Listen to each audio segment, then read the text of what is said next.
Kebayang nggak sih, rakyat Bali dulu pernah melawan Belanda yang bawa senjata modern dan meriam cuma dengan bambu runcing?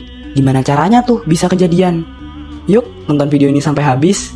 Tahukah kamu, Perang Bali II atau yang dikenal sebagai Perang Jagaraga terjadi pada tahun 1848. Perang ini meletus antara pasukan Belanda dan rakyat Bali. Penyebabnya, Belanda menolak aturan adat Bali yang disebut hak tawan karang atau aturan di mana raja boleh mengambil barang dari kapal yang karam di wilayahnya.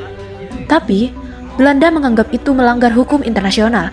Dari sinilah awal pertikaian besar terjadi. Siapa saja sih tokoh yang menjadi kunci dalam Perang Jagaraga di Bali? Ayo kita kenalan satu persatu. Yang pertama ada I Gusti Ketut Jelantik, Mahapatih Gagah yang menjadi otak strategi Perang Jagaraga. Ia menyusun benteng pertahanan dan memimpin langsung rakyat Bali melawan kekuatan Belanda. Yang kedua ada Jero Jempiring, pemimpin prajurit perempuan yang tangguh dan cerdas. Di bawah arahannya, pasukan Bali bertahan habis-habisan di Jagaraga hingga akhir pertempuran. Yang terakhir ada Raja Buleleng, pemimpin yang berani dan setia pada rakyatnya. Bersama sang patih, ia memimpin perlawanan besar terhadap Belanda dan menjadi simbol kepemimpinan sejati. Jika mendengar sebuah nama Pulau Bali, tentu yang terlintas dalam benak adalah sebuah pulau yang sangat indah yang berada di gugusan Kepulauan Sunda Besar, yang tepatnya terletak di timur Pulau Jawa. Namun, di balik keindahan alam serta adat istiadat, tradisi, dan budayanya yang selalu tetap terjaga dari dahulu hingga sekarang, ternyata pernah menyimpan jejak sejarah kelam pada masa penjajahan Belanda. Hingga pada suatu masa, tepatnya saat kedatangan Cornelis de Houtman dalam sebuah ekspedisi hingga sampai di Pulau Bali, saat itu ia diterima dengan sangat baik oleh penduduk setempat. Akan tetapi, seiring waktu berjalan, dalam perkembangannya, kesepahaman kurang terjalin dengan baik. Dan pada tahun 1841 hingga tahun 1843, sebuah kesepakatan telah diputuskan antara kerajaan setempat dengan pemerintah Hindia Belanda. Namun, para penduduk tidak setuju dengan kesepakatan tersebut dan menunjukkan sikap permusuhan terhadap pemerintah Hindia Belanda. Terutama Raja Buleleng pada saat itu telah berkali-kali melanggar perjanjian, sedangkan pemerintah Hindia Belanda terus mempermasalahkan tradisi tawan karang di Bali dan dijadikan alasan Belanda untuk menyerang Bali. Penjelasan dari tawan karang adalah sebuah tradisi di Bali, di mana setiap kapal beserta isinya yang karam ataupun terdampar di pesisir Bali, maka akan menjadi hak milik raja setempat. Lantas, pemerintah Hindia Belanda menganggap tradisi tersebut tidak bisa diterima dalam hukum internasional dan tidak dapat dibiarkan karena akan memicu daerah-daerah lain untuk melakukan perlawanan.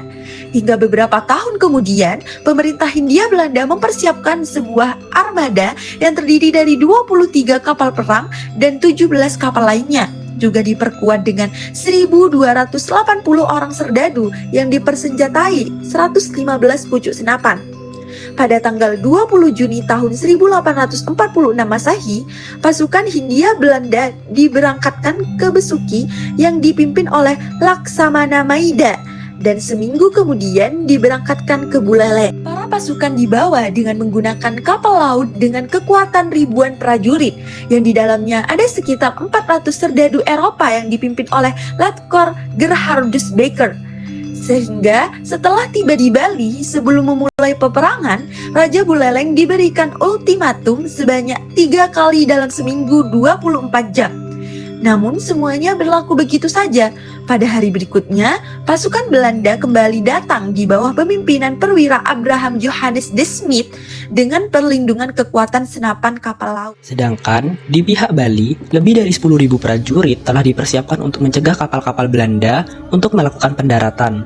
Namun, para pejuang Bali mengalami kekalahan dan kesulitan untuk membalikan keadaan karena persenjataan Belanda lebih lengkap dan modern. Setelah berhasil mendarat, pasukan Belanda kemudian menyerang maju ke area persawahan yang telah dikepung pasukan Buleleng, hingga pada akhirnya berhasil menaklukkan kota Singaraja, ibu kota kerajaan Buleleng.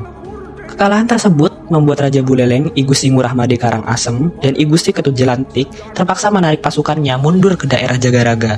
Namun, pada akhirnya Kerajaan Karangasem dan Kerajaan Buleleng menyerahkan diri dan meminta pihak Belanda memperbolehkan penduduk untuk kembali ke tempat tinggalnya masing-masing. Penyerahan diri tersebut menghasilkan sebuah perjanjian baru antara Kerajaan Bali dan Belanda. Kemudian, pemerintah Belanda berhasil menguasai Buleleng dan membangun benteng yang dihuni 200 orang untuk mengendalikan penduduk setempat serta menjamin pengawasan perjanjian ataupun kontrak yang telah dibuat. Perjanjian tersebut tidak berlangsung lama karena pada tahun 1848 Masehi muncul peperangan lagi yang dikenal dengan Perang Jagaraga. Perang Jagaraga dikenal juga dengan Perang Bali Kedua. Perang tersebut melibatkan rakyat Buleleng yang dipimpin oleh Mahapati I Gusti Ketut Jelantik melawan penjajah Belanda. Terjadinya Perang Jagaraga disebabkan karena pemerintah Belanda hendak menghapuskan hak tawan karang yang telah lama berlaku di Bali. Perang Jagaraga yang terjadi pada tahun 1848 hingga tahun 1849 Masehi itu juga disebabkan karena ketidaktaatan Raja Buleleng I Gusti Ngurah Made Karangasem serta Mahapati I Gusti Ketut Jelantik terhadap perjanjian damai atas kekalahan perang pada tahun 1846 Masehi. Dalam perjanjian tersebut ditandatangani oleh Raja Buleleng dan Raja Karangasem yang membantu perang pada saat Perang Buleleng. Isi perjanjian itu diantaranya, kedua kerajaan harus mengakui keberadaannya ada di bawah kekuasaan Gubememen dan mengakui Raja Belanda sebagai tuannya. Tidak boleh membuat perjanjian dengan bangsa kulit putih lainnya. Segera menghapuskan peraturan tawan karang dan membayar biaya perang sebesar 300.000 gulden. Raja Buleleng dibebankan biaya sebesar 2/3. Sedangkan Raja Karangasem dibebankan biaya sebesar 1/3 dari keseluruhan biaya perang yang telah ditetapkan Belanda dan harus dilunasi dalam kurun waktu selama 10 tahun. Setelah berakhirnya Perang Buleleng, I Gusti Ngurah Made Karangasem dan I Gusti Ketut Jelantik serta para pimpinan pasukan dan para prajurit kemudian memindahkan kerajaan Buleleng ke desa Jagaraga.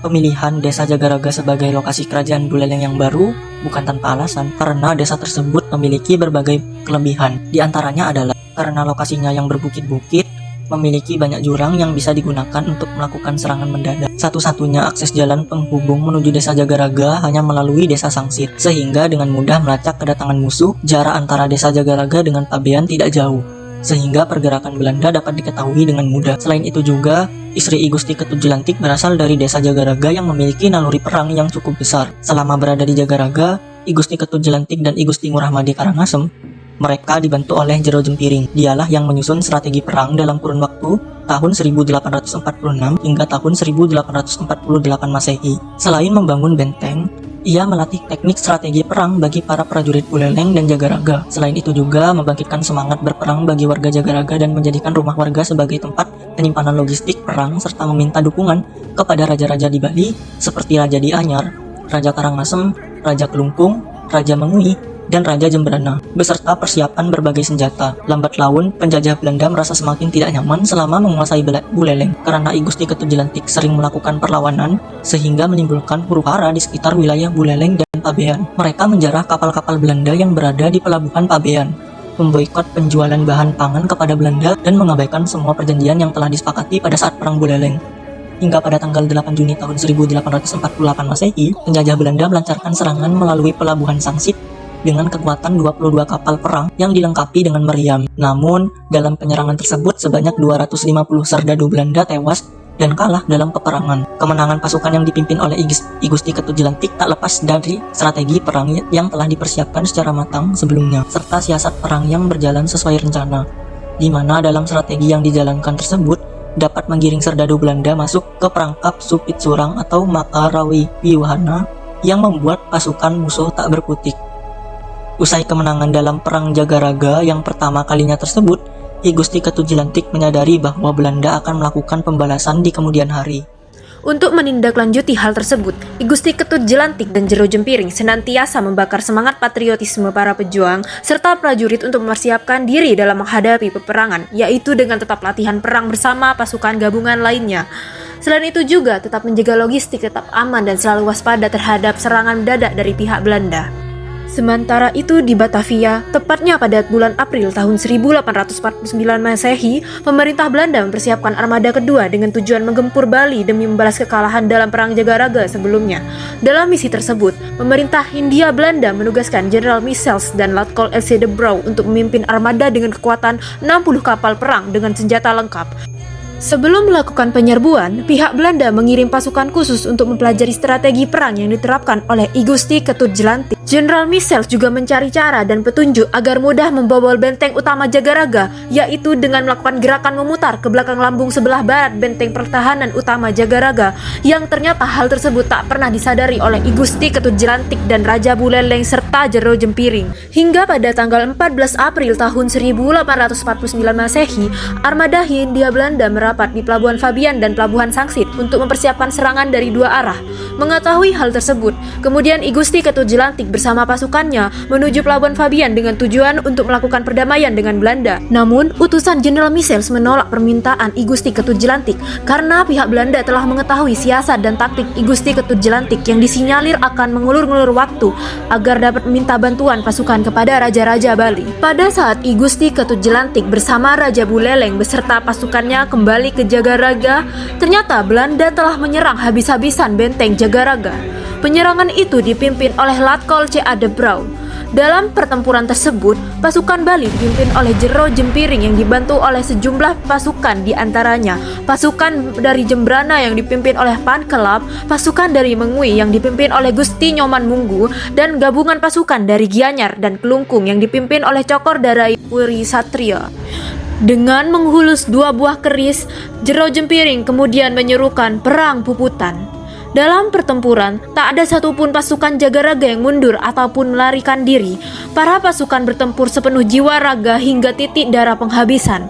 Akhirnya, pada tanggal 19 April tahun 1849 Masehi, seluruh pasukan Jagaraga gugur dalam pertempuran tersebut dan benteng Jagaraga dapat dikuasai oleh penjajah Belanda. Setelah berakhirnya Perang Puputan Jagaraga, penjajah Belanda kemudian berhasil menguasai wilayah Bali Utara. Nah, adapun Perang Jagaraga meninggalkan jejak besar bagi Bali. Meski Belanda berhasil menguasai wilayah Bali bagian utara, kemenangan itu tak datang tanpa harga.